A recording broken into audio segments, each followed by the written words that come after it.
4 წელი სრულდება, რაც პუტინმა უკრაინის წინააღმდეგ სრულმასშტაბიანი ომი დაიწყო.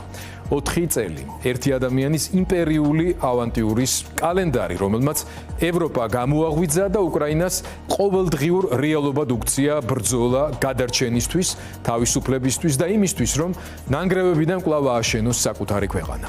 პუტინის ომს ორი სტრატეგიული მიზანი ჰქონდა: უკრაინის სახელმწიფოებრიობის გაუქმება და დასავლეთის დამცირება. 4 წლის შემდეგ უკრაინა დგას, ევროპა იარაღდება, ნატო ფართოვდება, სამწუხაროდ შიშის პოლიტიკა ყველაზე მომგებიან ბიზნესად იქცა ავტორიტარებისთვის, მათ შორის საქართველოში.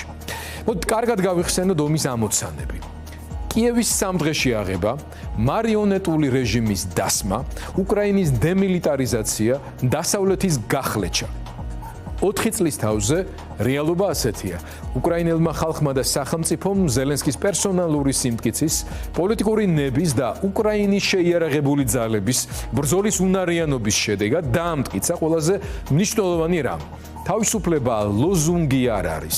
ეს არის თავგანწირვა, მძიმე შრომა, დისციპლინა და საკუთარ თავზე პასუხისმგებლობა. ევროპის კონტინენტზე მოხდა ის, რაც პუტინს ყველაზე ნაკლებად სურდა: უსაფრთხოება დაბრუნდა პოლიტიკის ცენტრში.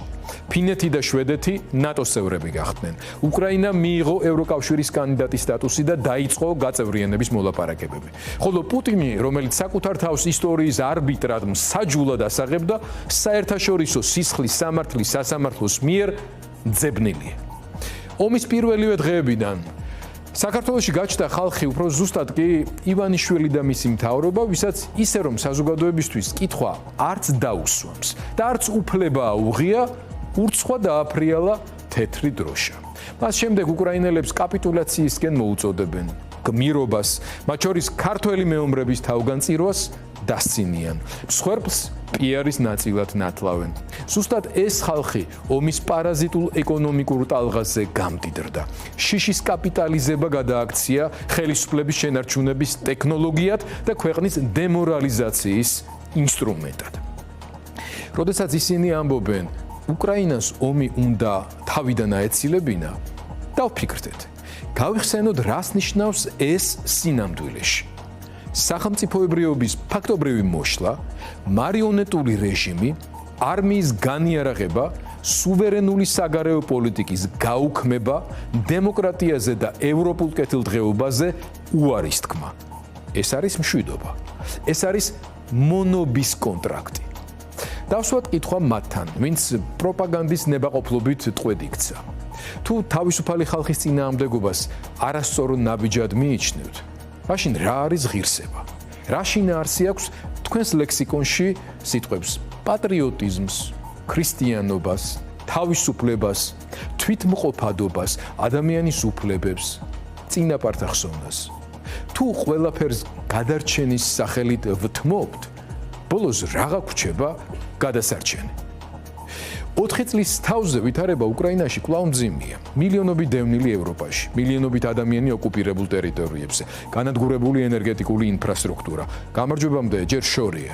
მაგრამ ამ 4 წელმა უკვე დაამტკიცა ერთი ფუნდამენტური რამ: სახელმწიფოები შეიძლება დროებით დასუსტდნენ, შეიძლება ტერიტორია დაკარგონ, შეიძლება მძიმე ფასი გადაიხადონ, მაგრამ როდესაც ერი ართმობს თავისუფლების ნებას, იმპერია სტრატეგიულად უკვე დამარცხებულია. დღეს ისტორია არა მხოლოდ ფრონტის ხაზზე იწერება, არამედ ჩვენს საზოგადოებრივ არჩევანშიც. არჩევანში შიშსა და ღირსებას შორის, არჩევანში კაპიტულაციასა და პასუხისმგებლობას შორის. უკრაინა ამ 4 წლის განმავლობაში იბრძვის არა მხოლოდ საკუთარი საზღვრებისთვის, ის იბრძვის იმის დასამტკიცებლად, რომ თავისუფლება გეოპოლიტიკური ფუფუნება კი არა, ერის არსებობის ფორმაა. ვის და რის მხარეს ვდგავართ ქართველები? თავისუფლების თუ შიშის პოლიტიკის, ღირსების თუ კომფორტული მონობის. უკრაინელებს გამძლეობა, თავისუფალ სამყაროს უფრო სწრაფი და უფრო გაბედული მობილიზება და ჩვენ ქართველებს ისტორიული მეხსიერების დაბრუნება, რომ როდესაც მომდევნო გამოცდა დაგვიდგება, დანებებისთვის საბაბი კი არ ვეძებოთ, არამედ ძალა წინააღმდეგობისთვის. რადგან საბოლოოდ გამარჯვებას წყვეტს არა ის, ვის მეტი იარაღი აქვს, არამედ ის, ვისაც თავისუფლება არ ეთმობა.